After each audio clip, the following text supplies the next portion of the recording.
In this quick tutorial, I'll show you how to use the support ticket system inside your WAM dashboard.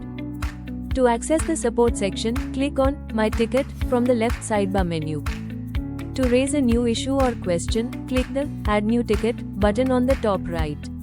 Now, fill out the form step by step. First, enter a clear subject, like Unable to Send campaign. Next, select the appropriate department.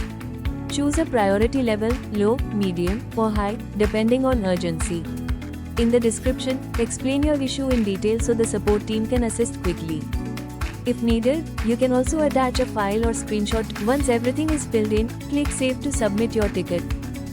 This helps you keep track of multiple requests, especially if you work with a larger team.